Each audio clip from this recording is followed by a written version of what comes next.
Those who help migrants here in Guatemala say the number of repatriation flights from the United States has grown from 3 times a week back in 2012 to 3 times a day now. As for thousands of people leaving the country for the United States each year, they say it's a problem Guatemala can't solve on its own.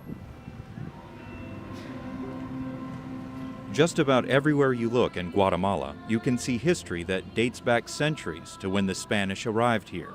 And there's another tradition for many in Central America that isn't hard to find. For your safety, it's important to stay in your seat. When I traveled to Guatemala, all I had to do was ask. I'm going to America right now. This 26-year-old man agreed to speak 2 to 3 weeks if I concealed his identity, out of concern people at his home might recognize him.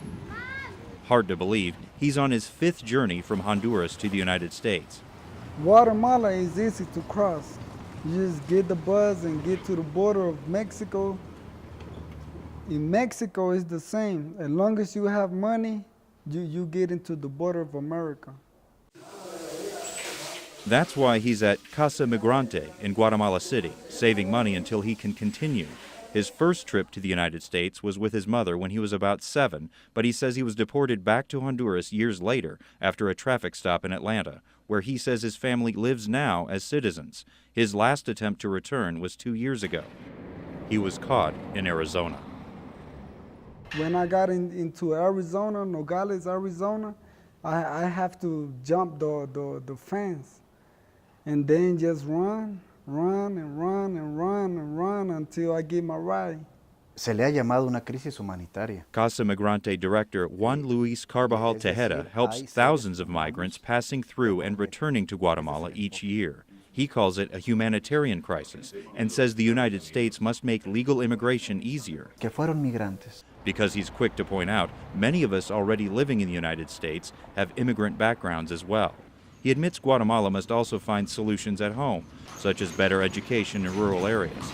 But breaking the vicious cycle of immigration followed by deportation is not easy with violence in Central America and families trying to reunite. This is the problem because Guatemala is a little country with a lot of problems. CONAMIGUA is Guatemala's Commission for Migrants. It finds them education, work, and support services whether they move from rural areas to the city, from other countries to Guatemala, or if they're deported back here from the United States. Executive Secretary Alejandra Gordillo just returned from Tijuana to help some fellow Guatemalans stuck there, which actually delayed our meeting we set up weeks in advance.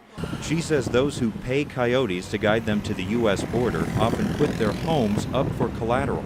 Even if they don't get into the United States, the coyote owns their home until they pay off the debt, which can range from $4,000 to $10,000 in a country where more than half the people live below the poverty line. We try to get help our programs of capacitation or give work, but the work here is pay a minimum salary that they don't want because they have a lot of more payment in the United States and they don't want to stay here. When they put me in the plane and they send me back to Honduras, I know that I gotta get some money to go back again, and to get money in my country is real hard. And he's pretty sure he faces a few years in prison in the United States if he's caught crossing again. But that won't stop him. No, it's a lot of work for me. America is a better place to be. CONAMIGUA says the only thing limiting the number of repatriation flights is the country's ability to accept 3 flights a day. Should that increase, they expect the number of repatriation flights to do the same. In Guatemala City, J.D. Wallace, KOLD News 13, live locally breaking.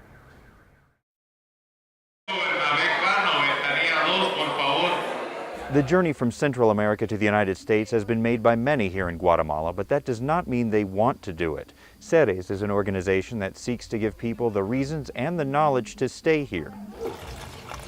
Living off your surroundings and caring for them so they continue to care for you has become a way of life for Antonio Sanchez. Going to the U.S. isn't going to solve anything, maybe economically, but it's not going to change the situation that we live in. He should know. As we sit in the small complex he maintains, he says 7 of his 9 siblings now live in the United States. but he's not going. No one else is going to change the reality for us. No one else is going to change our lives, our countries, our communities if we don't do it ourselves. They're not growing up getting the kind of skills that they need to deal with the pretty crushing problems involved in rebuilding a country post-Civil War, the social, environmental, economic problems. Her accent gives away her Australian background, but Corina Grace says her life calling is here in Guatemala.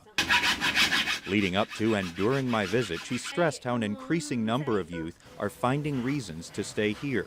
She co-founded Ceres with Sanchez after they worked together in 2010. Ceres stands for social entrepreneurship, resilience, and environmental sustainability, which they practice here among the students who visit and stay in the dormitory. They also meet with groups of students at a time in other countries like El Salvador. The work we do is, number one, getting young people to have a vision for being here. So instead of having a vision to say, when I grow up I want to go to the US because that's how I can make money, what's the vision look like to live in your community and have your community be the kind of beautiful and safe and sane and sustainable place that you want. An increasing number of return flights from the United States, such as in this video taken by a Guatemalan contact on the day I left, shows changing that idea will be difficult. At the end of his fully scheduled day and an interview set up weeks in advance, Guatemala's advocate for its youth tells me when children are sent back from the United States, both the child and the parent here claiming them must have matching stories, ensuring those juveniles are being placed with the right people. Children whose parents cannot be found must be housed and schooled by the government. If something comes along like gang violence, like an economic situation that makes things suddenly harder, it tips the scales and we see this epidemic of youth migrating to the US because that's the solution that's easily and most readily available. But she and Sanchez say interest in Ceres is growing. 1,300 students have come through the program. One has been elected mayor of his community. Antonio Sanchez says the first step for each student is to realize they can find the solutions to make this land truly their home. If they feel empowered, they're not going to have the need to immigrate, to put themselves at risk with such a dangerous journey, a journey they know isn't going to change life in their community. Ceres aims to expand so that it can house 50 students at a time, and it says an investor has purchased land about 30 minutes from here for it to be able to do so. Near Antigua, Guatemala, J.D. Wallace, KOLD News 13, live local late breaking. Just outside Antigua, Guatemala, Antonio Sanchez builds a bamboo gate where he teaches others how to care for and live off the land. I've seen people who now have a dream. They have something they want to achieve, and now they know that going to the U.S. is not the way to achieve those dreams. In Honduras, you just work and work and work and you just get paid, but only for the food. In Guatemala City, a man the same age as Sanchez makes his way from Honduras to the United States, his 5th time. He agrees to speak to me with the agreement I conceal his identity. He's trying to get to his mother and other family in Atlanta, as well as return to what he considers to be a much better life in the United States than he has in Honduras. Just enough money just to eat, that's it, but not to buy shoes or clothes or if you want to have a car, nothing. It's hard. The pressure for immigration solutions is felt here, but on a different front line from what we see along our border. And I've been told during my brief time in Guatemala that some attitudes are changing. While Casa Migrante is set up to shelter migrants moving across Guatemala, a way of life for decades, Ceres aims to help Guatemalans and El Salvadorans stay here by choice. That relies on new decisions by young leaders. Sanchez has 7 of 9 siblings in the United States, but he's not going. I realized as a young person I was part of what was going on in the world. So I asked myself, what are we doing as youth? Where are we putting our energy? Where are we putting our power and our knowledge? For thousands of others, the only place to put their energy is what they've seen all their lives, getting into the United States. Because I know I'm not going to be in Honduras no more. It's more dangerous in Honduras than being over there.